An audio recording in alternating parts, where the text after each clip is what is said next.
Welcome to my Hebrew channel, Mielbrika, and today I'm looking at a short phrase of the book of Joshua, and it's galoti et herpat. And chaturesh, whenever you see that, it's often kind of tough stuff. Herov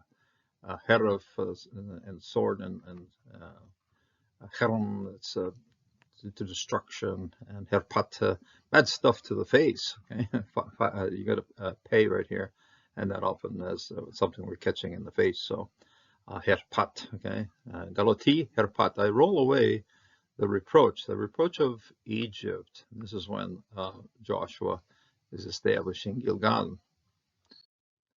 And we're here in Joshua 5, verse 9, and the Hebrew goes, Vayomer Jehovah el Yehoshua hayom galoti et herpat mishraim me'alachem. And then Jehovah said to Joshua, and then this is then introduction to narration, and then here we have direct discourse from here onward. Okay, so Vayomer, normal Milal accented word for to say or affirm, and then he said, Vayomer Jehovah, El Yehoshua. And of course, this take a look here, Yod He Vav, and so you have Jehovah saves. So Jehovah said to Jehovah saves, which is Yehoshua, which happens to be Joshua. Hayom, today. Galati, today I am rolling away. So this is Gimat Lamed. And we're going to see Gimat Lamed again here at the end. This is why I have these two connected here inside this verse. And that's why the original author also put it in there. These two things are connected through the Gimat Lamed. So you have Galoti, I roll away.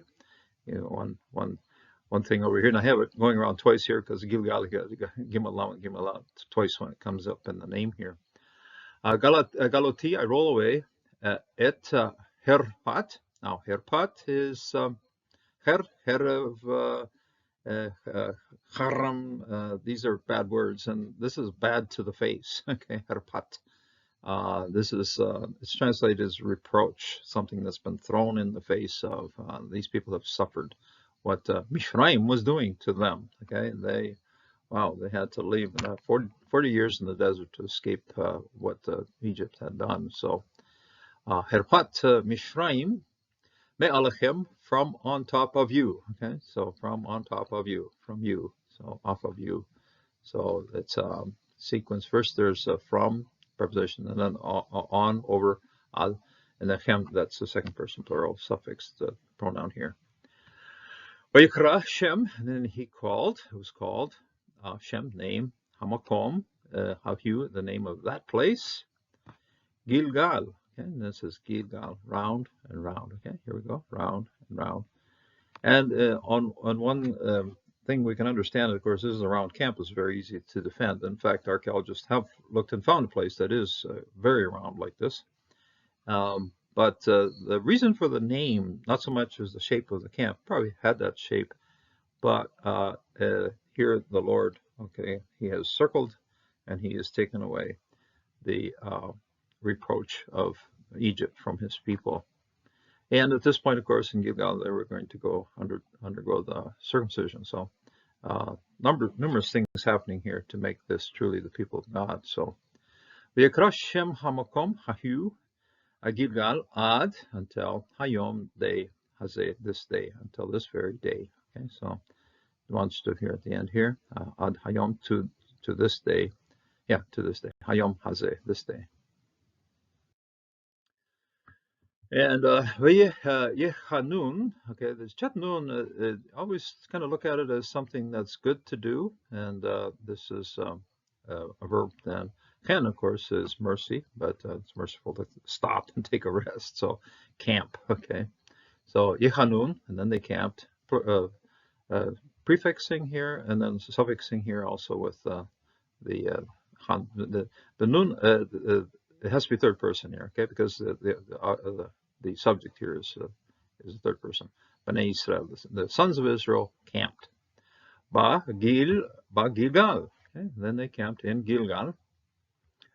Ve Ya'ashu et Peshach, okay, just notice a very powerful Milel accent here, and it's segolate, so okay. I tended to always think of seglays as having requiring, like here, this one, you get two segals, but it works all just fine with just one. Okay, Pesach, okay, on Passover. Okay, Yahushu at Pesach, and then they made Pesach, they made Passover, used even in modern Hebrew. Still, of course, among the Jewish people, Pesach is Pesach, and pronounce it Milel. Okay, Pesach. Be'arba in the fourth, Asher 10th. So this is the 14th. So you reverse the smaller number first, larger number second, and in English this comes out as 14. So this is 10 and 4, so 14. Ba'arba, Asher, Yom, day, the day, 14th day. Chodesh in the month. Chodesh and Hadash are the new, and so when the moon is new, that's when the month is okay. The moon goes down to a very small sliver, and then the month starts when it starts growing up again. So Hadosh, so it's a new moon. On the new moon, literally, the month. Lechodesh. Incidentally, Richo also means month, moon, but this is the new moon, the Hadesh, the month. Okay, it's a signaling of the moon giving us the month. Okay, Le Chodesh of the new. Okay, the month. Ba'arav in the afternoon. Okay, Erev is just when the sun is declining. That's when this took place. Be'arvot in the plains. Look at this out of Ayin Reshbet. Somewhat similar here. This is a place where, the sun sets. Okay, Baravot, and then so in the plains of Richo. Okay, so here you have a month as a month, and this you have moon, which signals then the month. Okay, Richo. In modern Hebrew, you just don't bother with the yod. So Richo. Okay, so but it is officially, I just pronounced it good for you here. Richo, okay, Richo, but in modern Hebrew you just hear Richo. And it brings us to Psalm 37, which explains a little of how we must function before the Lord. And we have here Gol, okay, or Wum, move ahead, okay, swing into it like a golf stroke, okay, roll into it, okay, Gol al Jehovah dercha. Roll into the Lord, roll towards the Lord in your way. In other words, it's very active. Go forward, move forward in the Lord, and roll out your way to Jehovah, Jehovah. This is a labial, so you can have a sudik here for the conjunction. So, beta, and then trust, alav, and then the antecedent of this pronoun is Yehovah. Trust in him. Vehu, and then he, again, this independent pronoun also references back to Jehovah.